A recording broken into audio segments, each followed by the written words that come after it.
think Citroen and you usually think pneumatic suspension and great comfort.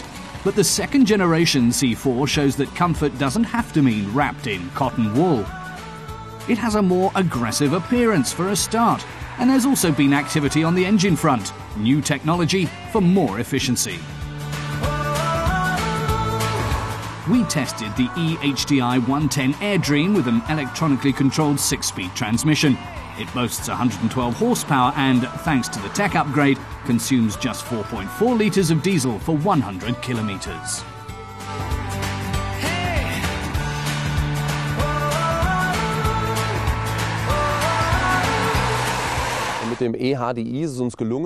The eHDI is an efficient and economical diesel engine combined with modern stop-start technology, explains Citroen's Stefan Lutzenkirchen. The results have been about 15% lower fuel consumption and CO2 emissions. Citroen's engineers deployed intelligent technology for the battery and starter so that the engine shuts off when the car approaches traffic lights at under 8 kilometers an hour. Then it switches back on smoothly. Not easy with a diesel. It's for the benefit of our customers, as is the automated manual transmission, which makes things really convenient for the driver. The most obvious visual changes are at the front. The new headlamps have a flatter look and no longer extend as far back. The classic double chevron is incorporated into the grille and affects the contours of the hood.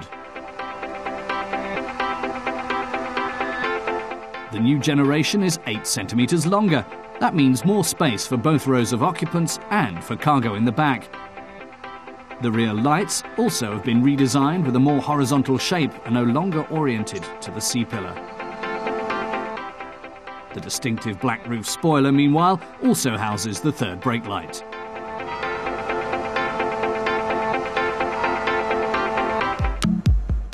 The car's interior also disposes with tradition. The steering wheel is more functional and no longer features a fixed hub. It levels off lower down for a sportier feel.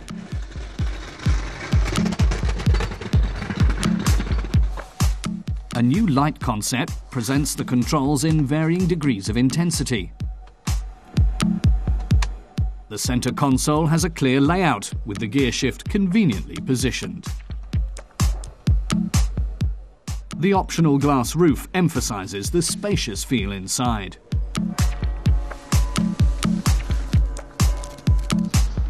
In terms of trunk volume, the Citroen beats the VW Golf class.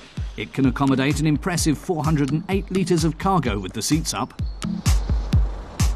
The trunk is crucial for people with varying needs, explains Stefan Lutzenkirchen. For both long journeys and for everyday use, and for transporting things when you don't want a big van or station wagon. Citroen believes that the C4's architecture is the ideal mix of comfort, interior space and cargo capacity.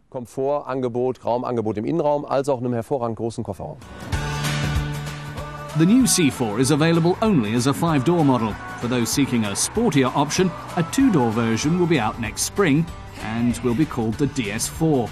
It continues Citroen's new sporty and design-oriented look for 2 doors that began earlier this year in the shape of the DS3.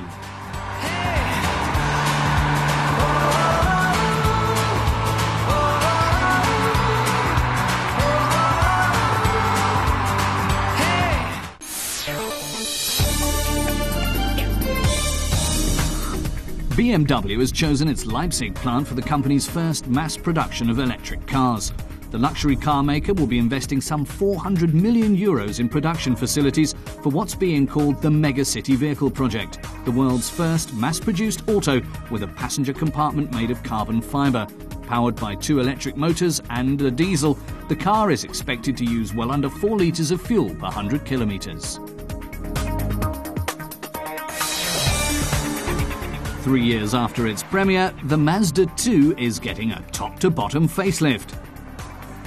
With the new Mazda family front, retooled engines that meet Euro 5 emission standards, and an expanded palette of colours and interior materials, Mazda wants to put more comfort and efficiency into its smallest car. A new automatic transmission option rounds out the offer.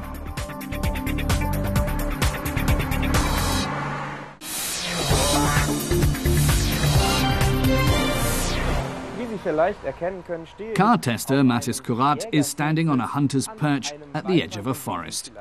And about 50 metres behind him, there's an Autobahn.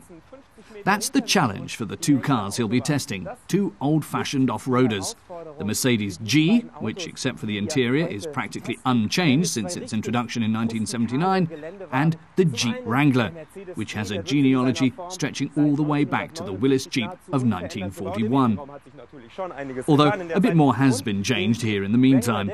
Still, these are thoroughbred off-road vehicles that love to get down and dirty. We've got 3 tasks for them today, namely how they negotiate normal country roads, then autobahns, and finally off-road terrain, as a reward, so to speak. Zum anderen wie auf der Autobahn und zu guter Letzt geht's für die beiden sozusagen als Belohnung dann doch noch ins Gelände. First stop for the Mercedes is the Autobahn. Should be child's play for a car with 388 horsepower. Das Fahrverhalten des G ist auf der Autobahn schon. Mathis says the G's handling is much the same as that of a regular car. But the noise here when he steps on the gas is almost unbearable. Die ist wirklich fast unerträglich. When he's driving 170, the noise meter reads almost 80 decibels, which for a car of this price class, which you might want to drive for longer distances sometimes, is really extremely loud. The meter occasionally even jumps as high as 89 decibels. Does the Jeep perform better in this category?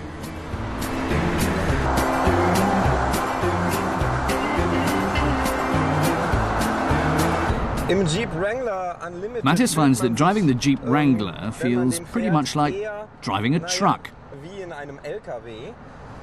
But you can drive faster, which he's going to do now, and find out how loud it is in the cabin. 81 decibels at 170 kilometers per hour. That means the Jeep Wrangler drives quieter than the Mercedes G500, which costs almost 3 times as much. That's an astonishing result. The Mercedes G is a classic car. In the 31 years it's been in production, the car's been optically modernised a couple of times, as in 2009, when the radiator grille was left with only 3 slats in place of the previous 7.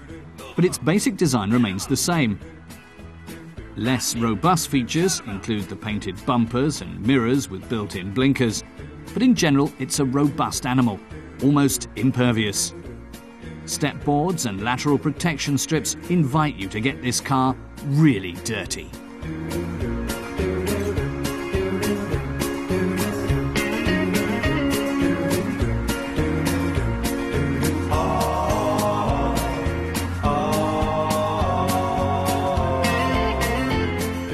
You get the same feeling looking at the Jeep Wrangler Unlimited. Plenty of unpainted black plastic on the outside, which on an off-roader has practical reasons. Accidentally sliding into a tree or rock in rough terrain wouldn't require such expensive bodywork or paint jobs afterward.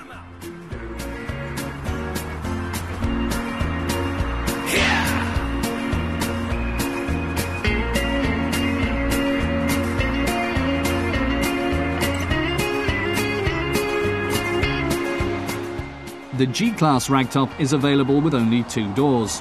The Wrangler Unlimited version has 4, and a shorter version can also be had with 2 doors.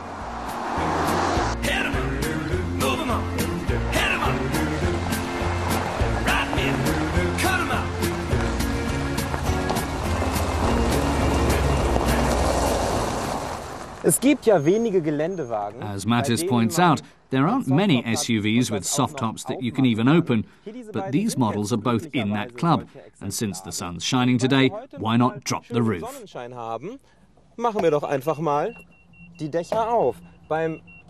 On the Mercedes, the whole thing is quickly accomplished. After pulling 2 release levers, it's finished with the push of a button. The whole roof is stowed automatically in the back, which is very convenient when you're driving alone or if it suddenly starts raining, because you don't want any water to get on these nice leather seats. On the Jeep Wrangler, the procedure is more complicated. There's some manual labour needed. It's not easily done when alone, and it takes a while, so we decided to speed matters up a bit. Depending on how careful and practiced you are, it takes between 1 and 5 minutes to open the top.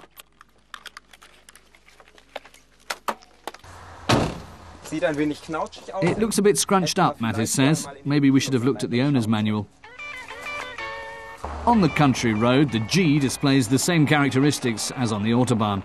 It heads into curves with little steering needed. The high centre of gravity naturally increases its rolling tendency, but the driver feels secure and in control. Its fuel consumption, officially 14.7 and actually 16 litres per 100 kilometres, is partially a function of the car's shape. Anyone pushing into the wind with a barn door has to use a lot of energy. Off the roads, 3 differential locks, permanent all-wheel drive, switchable off-road transfer and a clearance of 22 centimetres all provide stability and traction.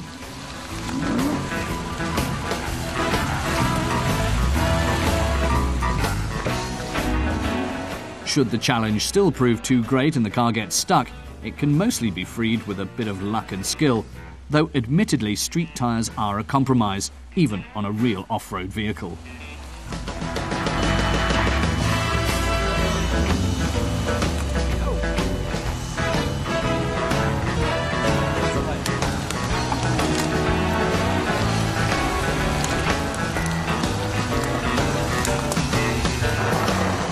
The Jeep requires more attention from the driver on the country road.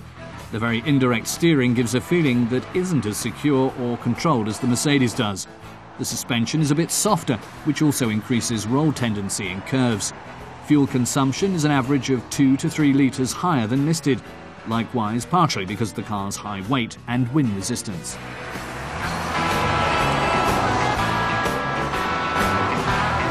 The Jeep shows its biggest strengths away from the road. With 25.7 centimetres ground clearance, switchable all-wheel drive, gear reductions and differential locks, this car has all it needs to negotiate the roughest surfaces. And here too, for off-road usage, off-road tyres are a must.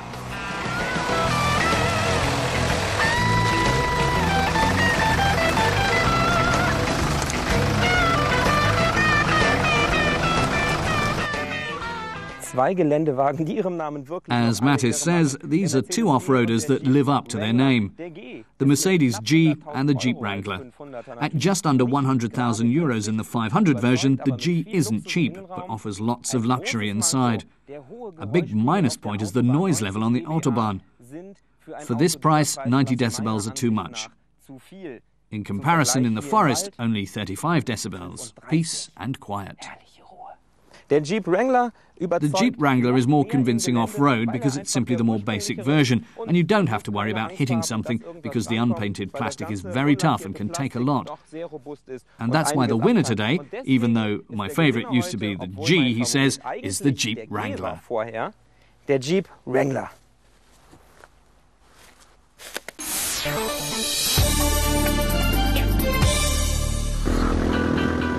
Make way for the future. It's small, electric, practical and very economical.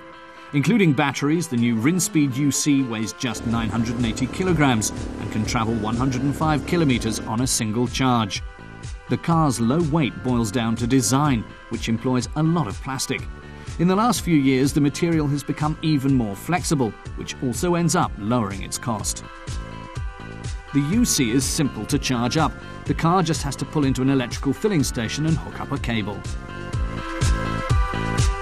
Rinspeed is a small Swiss firm. Its unique designs are on display regularly at car shows and exhibitions, where they attract plenty of attention. Car industry analyst Ferdinand Dudenhofer says that you can see manufacturers are being influenced by important trends, and CO2 emissions and light construction mean more innovation with plastics. BMW's Project I, for example, shows that you can do a lot of new things with carbon fibre, and that's helping develop the hybrid or fully electric drives for the cars of tomorrow. You need low weight, but a high level of stability, he says. Plastic has a bright future in the automotive industry. Plastic is also used for many elements in the lightweight construction of this Lotus. The windshield is one of the parts that's been replaced. It's made of heavy-duty plexiglass. That's 40% lighter than a glass windshield would be. The front end of the new Audi 8 also contains high-tech materials. One of the structural components is now made of reinforced composite fibre material that's integrated into the nose of the car to help improve safety. Ralf Zimnoll from plastics maker Lanxess says the company wants to use the composite in all the areas where heavy physical forces come into play. The material absorbs a large amount of energy, so it can be put in places where shock waves are dispersed in the frame and body of the car when there's an accident, he says. And uses for new polymers are not limited to the car body.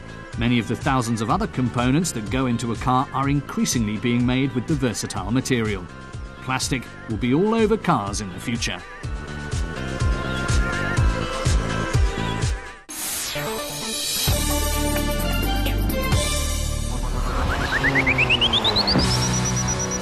Bright yellow with plenty of horsepower under the black hood.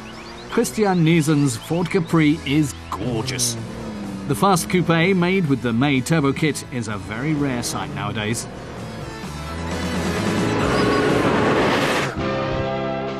The Ford Capri was launched in Brussels in 1969.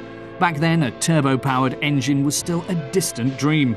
The most powerful motor available for it was a 2.3-litre V6 packing 125 ponies. The hatchback coupe struck a chord, and buyers tended to feel more passionate about their cars than those who owned the far tamer VW Beetle or Opel Kadett. The Capri's looks were inherited from one of Ford's most successful models in the US, the Mustang. The long hood, distinctive nose and short trunk proved popular, and sales took off.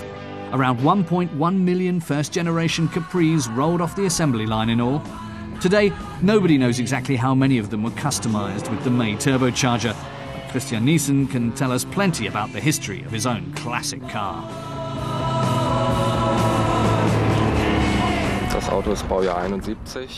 He says it was built back in 1971, and when he bought it in 1988, it was in a terrible shape. It took Christian 2 years to restore it. And since then, he's put a lot of kilometres on it. What's special about it is the retrofitted May Turbo, he says, which ups the horsepower from the standard Series 125 to around 200. Christian's black and yellow Capri has been restored and retrofitted extensively. The car, named after an island in Italy, has a timeless look. And like others of its kind, it was solidly built. The low-slung Capri RS 2600 has aggressive double headlights and a black vinyl roof, and the missing bumpers in front and back provide another racetrack touch.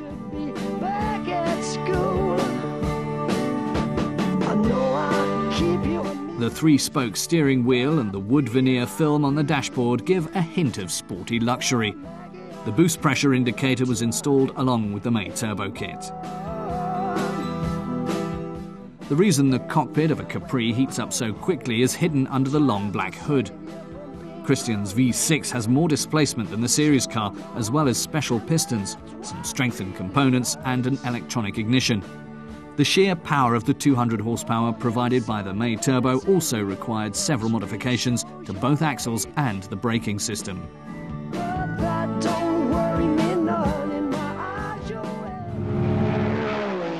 At first, the Turbo Capris weren't touted as racers. Under Michael Kranefuss and Jochen Nierpasch, Ford instead gave that role to the Capri with a V6 induction engine.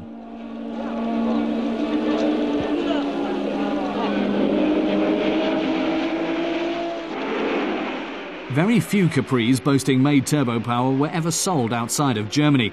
Most of them were purchased by private buyers who raced them primarily in smaller events.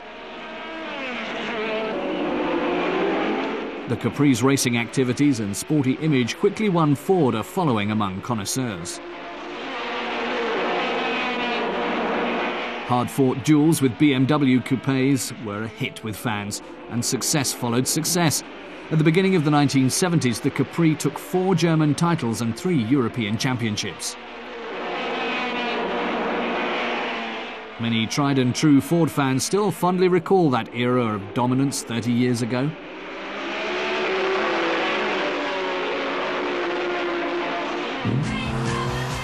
Christian doesn't have to worry that his car won't hold its own on the Autobahn.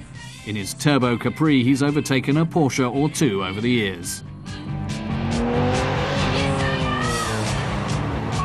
And thanks to the car's strengthened suspension, the heavy torque from the V6 makes the Capri a lot of fun on country roads too.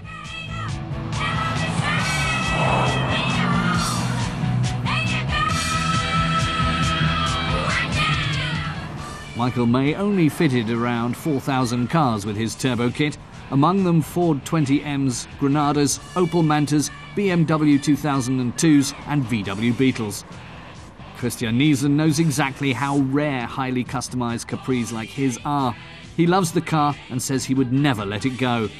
Other owners of vehicles kitted out with the May turbocharger apparently feel the same. They almost never go on the market.